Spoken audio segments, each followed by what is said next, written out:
4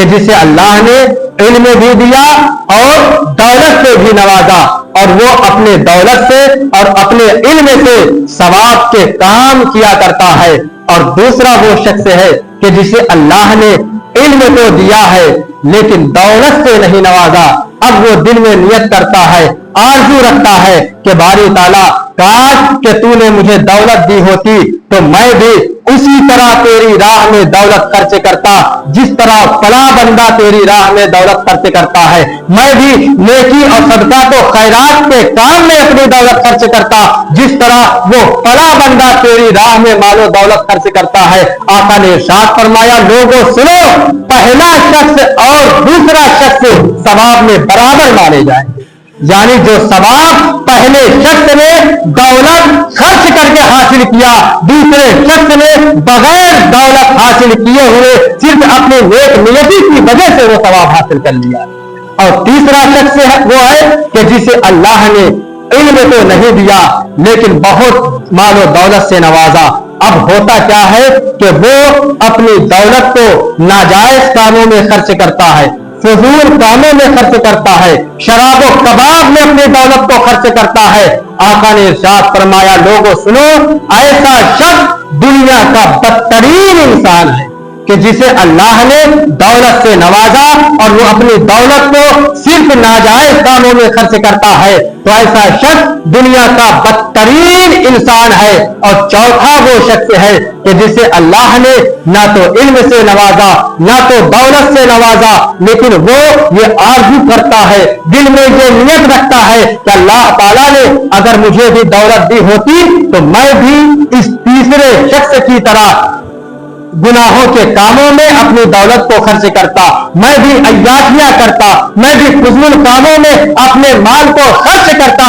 آقا نے فرمایا، لوگوں سنو، یہ تیسرا شخص اور چوتھا شخص قیامت کے دن عذاب میں برابر ہو، یعنی ایک تیسرا شخص جو گناہوں کے کاموں میں مال کو خرچ کرنے کے بعد جو عذاب اپنے اوپر لیتا ہے، وہی عذاب یہ چوتھا شخص مال کو خرچ کیے بغیر صرف اپنی بری نیت کی وجہ سے حاصل کر لیا کرتا۔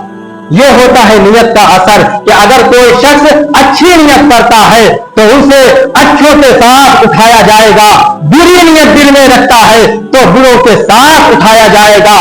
کوئی بھی عمل ہو اس میں اخلاص ہونا چاہیے، ریاکاری نہ ہونی چاہیے، بندوں کے دکھاوے کے لیے کوئی عمل نہ کیا جائے، اس لیے کہ ریاکاری ایسی چیز ہے کہ جو تمام اعمال کو برباد کر دیا کرتی ہے۔ آقا کریم صلی اللہ علیہ وسلم نے ارشاد فرمایا کہ قیامت کے دن تین لوگوں کو بلایا جائے گا، تین لوگوں کو بلایا جائے گا، اس میں ایک شہید ہوگا، دوسرا عالم ہوگا اور تیسرا سخی ہوگا۔ اللہ تعالیٰ سب سے پہلے شہید کو بلائے گا اور اسے اپنی نعمتیں یاد دلائے گا، اے شخص بتا میں نے تجھے فلا فلا فلا فلا نعمتیں دنیا میں دی تھی کہ نہیں دی تھی؟ وہ عرض کرے گا، باری تعالیٰ ہاں بے شک میں اقرار کرتا ہوں تو نے مجھے ان نعمتوں سے نوازا۔ اللہ تعالیٰ فرمائے گا، اے بندے یہ بتا کہ میں نے تجھے اتنی دولتیں دی تھی لیکن تو نے اس کے مقابلے میں میرے لیے دنیا میں کیا کیا ہے، میرے لیے کیا کیا ہے؟ تو وہ عرض کرے گا، باری تعالیٰ میں نے تیری راہ میں جہاد کیا، میں نے تیرے دشمنوں سے قتال کیا، میں نے تیرے دین کی سربلندی کے لیے باری تعالیٰ میں نے تلوار اٹھائی، یہاں تک کہ لڑتے لڑتے تیری راہ میں شہید ہو گیا۔ اللہ تعالیٰ ارشاد فرمائے گا، اے بندے تو جھوٹا ہے اس لیے کہ تو دنیا میں جو جنگ کیا کرتا تھا تو میری رضا کے لیے جنگ نہیں کرتا تھا بلکہ تو اس وجہ سے جنگ کرتا تھا تاکہ لوگ تجھے بہادر کہے، تاکہ لوگ تجھے جری کہے، تاکہ لوگ تجھے غازی کہے، فرشتوں پکڑو اس شخص کو اور گھسیٹتے ہوئے جہنم میں ڈال دو۔ تو آپ دیکھیں کہ بری نیت کی وجہ سے ایسے شہید کو اللہ تبارک و تعالیٰ نے جہنم پہنچا دیا۔ عالم کو بلایا جائے گا، اللہ تعالیٰ اسے بھی اپنی نعمتیں یاد دلوائے گا کہ میں نے تجھے یہ نعمتیں دی تھی کہ نہیں دی تھی. عالم کہے گا باری تعالیٰ بے شک تو نے مجھے بڑی نعمتوں سے نوازا. اللہ تعالیٰ ارشاد فرمائے گا یہ بتا کہ تو نے دنیا میں میرے لیے کیا کیا. وہ کہے گا باری تعالیٰ میں نے تیرے دین کی خدمت کی, میں نے لوگوں کو کی اصلاح کی, میں نے تیرے دین کا پرچم بلند کیا. اللہ تعالیٰ ارشاد فرمائے گا ہرگز نہیں, تو جھوٹا ہے. تو دنیا میں اس وجہ سے دین کی تبلیغ کرتا تھا, تو نے اس وجہ سے علم حاصل کیا تاکہ تجھے لوگ بہت بڑا عالم کہے, تاکہ تجھے لوگ بہت بڑا مفتی اور قاری کہے. اور جو چیز تجھے دنیا میں دے دی گئی کہ تجھے دنیا میں لوگ عالم سمجھتے تھے, تجھے دنیا میں لوگ قاری سمجھتے تھے, حکم ہوگا فرشتوں اس جھوٹے شخص کو پکڑو اور جہنم میں ڈال دو. تو اس عالم کو بھی جہنم میں ڈال دیا جائے گا. اسی طریقے سے سخی کو لایا جائے گا.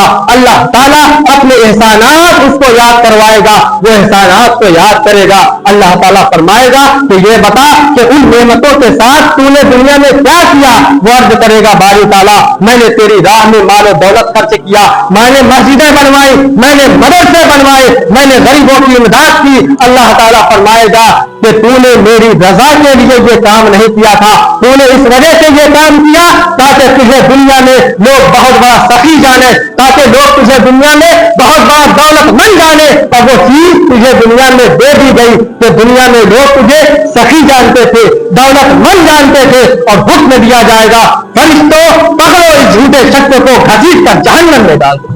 تو آپ نے دیکھا کہ ریاکاری کا یہ اثر ہے کہ ایک بندہ جو زندگی بھر جہاد کرتا رہا, ایک بندہ جو زندگی بھر دین کی خدمت کرتا رہا, ایک بندہ جو زندگی بھر خدا کی راہ میں مال و دولت لٹاتا رہا, اللہ تعالیٰ ان کی ریاکاری کی وجہ سے انہیں پکڑ کر جہنم میں داخل کر دے گا. تو کوئی بھی عمل کیا جائے تو اخلاص کے ساتھ کیا جائے, اللہ کی رضا کے لیے کیا جائے, تو وہی عمل خدا کی بارگاہ میں مقبول ہوتا ہے. جو عمل آپ لوگوں کے سامنے کرتے ہیں تو بڑے اچھے سے کرتے ہیں, لوگوں کے سامنے نماز پڑھتے ہیں تو بڑے اچھے ڈھنگ سے کرتے ہیں, لیکن اگر آپ کو گھر کے اندر نماز پڑھنی پڑے, کمرے کے اندر نماز پڑھنی پڑے, تو اگر آپ اس طریقے سے نماز نہیں پڑھ رہے ہیں بلکہ جلدی جلدی نماز پڑھ کر ختم کر دیتے ہیں, تو آپ یہ سمجھ لیں کہ کہیں نہ کہیں آپ کی نیت میں ریاکاری ضرور ہے اور دکھاوا ضرور ہے. لیکن اگر آپ جس انداز سے جو کام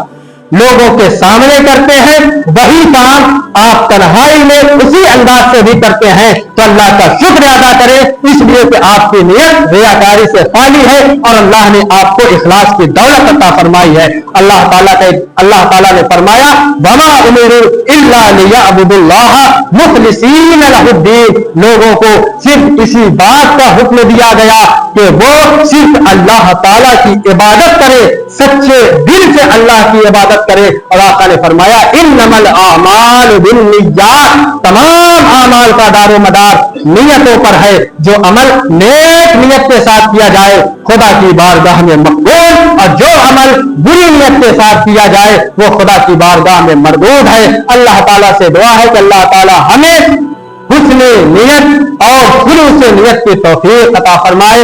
وما علینا الا البلاغ. السلام علیکم.